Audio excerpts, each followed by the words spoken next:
औरंगजेबाबरोबर केली नाही, ती चंद्रराव मोरेबरोबर केली. हा इतिहास आहे. ह्या चंद्रराव मोऱ्यांचे काही वंशज जर मंत्रिमंडळात असतील तर माननीय देवेंद्र फडणवीस यांनी आपल्या सगळ्या मंत्र्यांना इतिहासाचे धडे हे योग्य इतिहासज्ञाकडून द्यावे. नागपूरच्या नव्हे, योग्य. छत्रपती शिवाजी महाराजांबरोबर, छत्रपती संभाजीराजांबरोबर सर्व धर्मीय लोक होते, म्हणून ते राज्य निर्माण करू शकले, लक्षात घ्या. आणि छत्रपती शिवाजी महाराजांचा शत्रू हा फक्त औरंगजेब नव्हता. आदिलशाहीबरोबर लढले, निजामशाहीबरोबर लढले, पोर्तुगीजांशी लढले, ते सगळ्यांशी लढले आणि त्यांनी स्वराज्य स्थापन केले. पण जे शाळेत गेले नाहीत, ज्यांचं वाचन संस्कृतीशी संबंध आला नाही, ज्यांना इतिहास ज्ञात नाही, ज्यांना फक्त मटणाची दुकानच दिसतात, ज्यांना या देशामध्ये पुन्हा एकदा दंगली घडवायच्या आहेत, ज्यांना हा देश पुन्हा एकदा फाळणीकडे ढकलायचा आहे, अशा लोकांची वक्तव्य आहे. आणि प्रधानमंत्री मोदी यांना मी पत्र लिहिणार आहे आता की या लोकांना आवरा, नाहीतर तुमच्यावरती दुसरा फाळणीचा ठपका येईल मोदींवरती.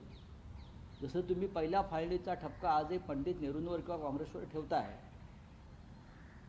तो एक वेगळा काळ होता देशाच्या स्वातंत्र्याचा. पण आता सर्व काही नीट चाललेलं असताना, स्थिरस्थावर चाललेलं असताना या देशामध्ये पुन्हा फाळणीची बीजं रोवण्याचं काम ही मोदींची पिलावळ करते आहे आणि नरेंद्र मोदी यांच्यावर इतिहासात तो ठपका येईल.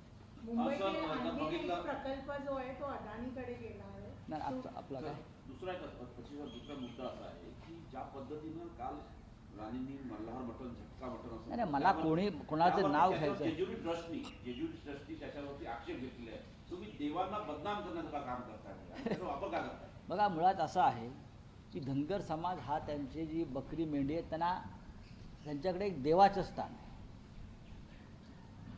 ते स्वतःहून त्याला कापायला जात नाही, मुलासारखं जपतात बकरी मेंढी शेळ्यांना. गांधी तर शेळीचं दूधच पित होते आणि अनेक ठिकाणी म्हणजे गाईचं शेण खाण्यापेक्षा काही लोक शेण खातात, त्याच्यापेक्षा बकरीचं दूध हे अधिक पौष्टिक आहे, हिंदुत्ववादी. आणि याच्याविषयी कोणाच्या मनात शंका असण्याचं कारण नाही.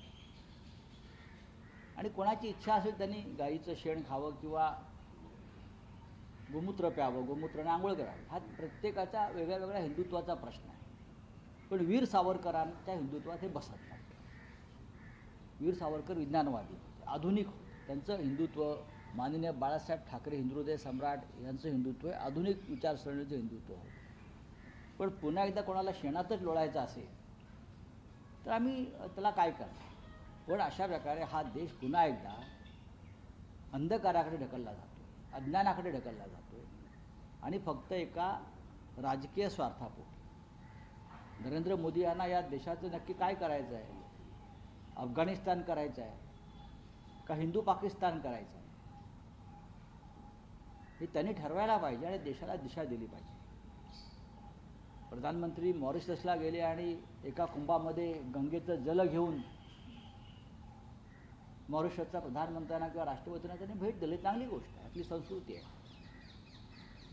पण काही लोक गंगेत डुबक्या मारून आले महाराष्ट्रात तरी ते शुद्ध होत नाहीत, पवित्र होत नाहीत आणि त्यांना अक्कल येत नाही.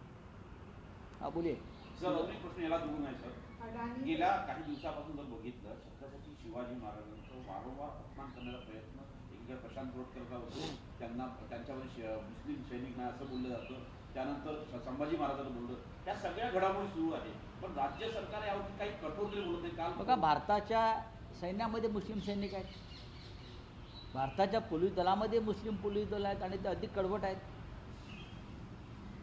आणि भारताच्या संरक्षण दलामध्ये डॉक्टर प्रदीप कुरुलकर सुद्धा आहेत ना, आहेत. तेव्हा जे हे अशा प्रकारची भूमिका मांडतात त्यांनी परत एकदा अभ्यास केला पाहिजे. काश्मीरमध्ये शहीद होणारे जास्तीत जास्त पोलीस हे मुस्लिम आहेत, जे अतिरेक्यांशी लढत आहेत.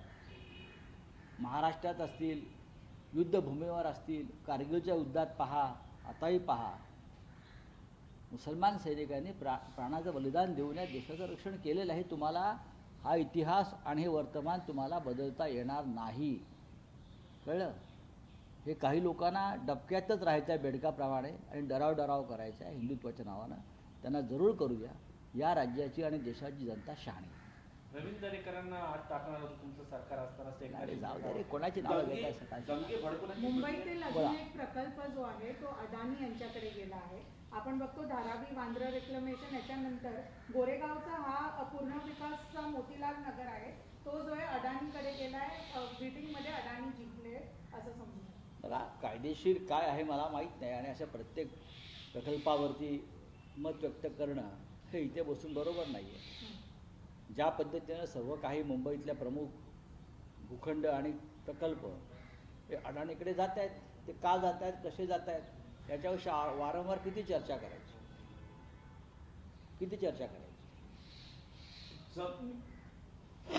एक असा प्रश्न आहे की साधारणतः जर बघितलं राज्याची ज्या पद्धतीने पुरोगामी मोहीम आहे तो भेदण्याचा प्रयत्न गेल्या काही दिवसातून होतो.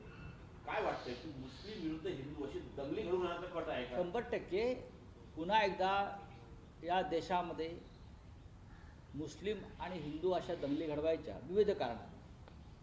आता भारत आणि इंग्लंडची मॅच, न्यूझीलंडची मॅच झाली दुबईला.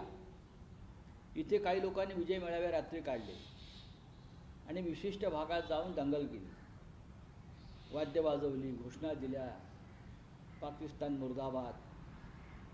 सामना भारत आणि न्यूझीलंडचा आहे. विजय जल्लोष आपण आपापल्या पद्धतीनं साजरा करतो, पण त्यालाही धार्मिक रंगत देण्याचा प्रयत्न काही लोकांनी केला. हे विशिष्ट राजकीय विचारसरणीचे हे लोक आहेत सर्वत्र. आणि मला एकच म्हणायचं आहे, भारत जिंकला त्याचा उत्सव साजरा करा. कोण हरलाय त्यापेक्षा आम्ही जिंकलो, त्यासाठी तुम्हाला मशिदीसमोर जाऊन वाद्य वाजवणं, दंगली घडवणं, मुसलमानांना शिव्या देणं, या गोष्टी करण्याची गरज काय. पण हे एका विशिष्ट हेतूनं केलं जातं आहे की काही करून दंगली भडकावायला पाहिजे. आणि पुढली जी निवडणूक आहे त्याला कोणता अजेंडा नसल्यामुळे 4 वर्ष दंगलीचा धूर काढत राहून पुढल्या निवडणुकांना, मग बिहारची निवडणूक असेल, उत्तर प्रदेशची निवडणूक असेल, त्यांना सामोरं जायचं. हे एकंदरीत धोरण. नितेश राणे हिंदू मुस्लिम यालाच लक्षात घेऊन नितेश राणे मुद्दामून असं वक्तव्य मी करतात बघा, का? जो तो आपल्या बुद्धीनुसार आणि त्याला दिलेल्या प्रेरणेनुसार काम करतो. छत्रपती शिवाजी महाराजांना एक प्रेरणा होती, हे राज्य जे आहे सगळ्यांचे, शिवशाही सगळ्यांची, ही त्यांची प्रेरणा. माननीय बाळासाहेब ठाकरेंचं जेव्हा राज्य आलं इथे, तेव्हा त्यानेही म्हणा, त्याइथेही सांग, हे राज्य स्वराज्याचं आहे. राज्याचा जो शत्रू आहे औरंगजेब, त्याच्याशी आम्ही लढत राहू, पण हे राज्य सगळ्यांचं आहे. आणि म्हणून हिंदवी स्वराज्य स्थापन झालं. बाळासाहेब ठाकरेंनी एक राज्य इथे आणलं. पण काही लोकांना असं वाटतं हे राज्य सगळ्यांचं नाही, हे राज्य एका विशिष्ट धर्माचं आणि गटाचं आहे, त्यातल्या एका गटाचं आहे.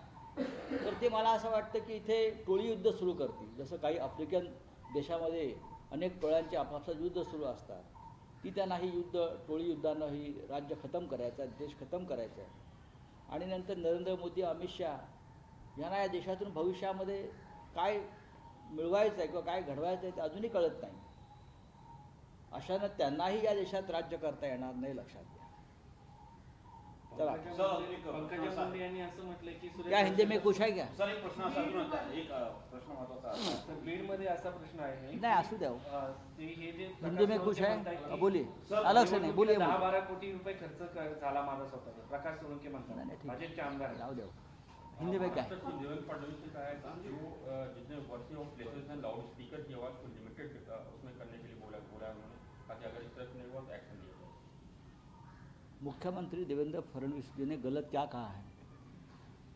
सभी प्रार्थना स्थल है उसके बारे में कहा है, चाहे मंदिर हो, चाहे मस्जिद हो, चाहे चर्च हो, कोई सार्वजनिक पब्लिक प्लेस पर कुछ दिन रात अगर लाउड स्पीकर चलता है तो लोगों को तकलीफ होती है, लोग बीमार है, बच्चों की एग्ज़ाम है.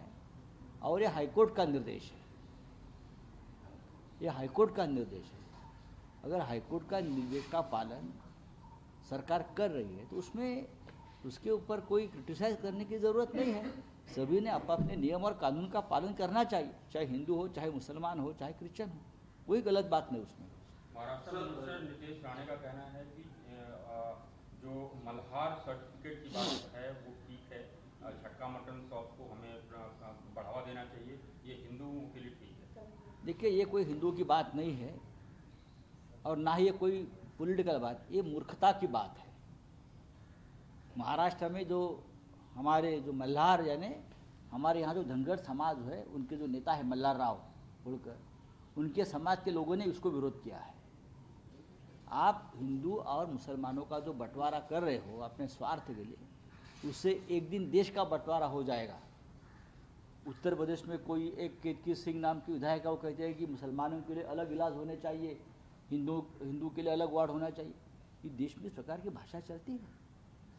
प्रधानमंत्री मोदी जी एक जगह पे कहते हैं ट्रिपल तलाक से मुस्लिम महिलाओं का नुकसान हो रहा है, उनके लिए एक अलग कानून लाते हैं, और दूसरी जगह पे उनके पार्टी के लोग इस प्रकार की भाषा करते हैं।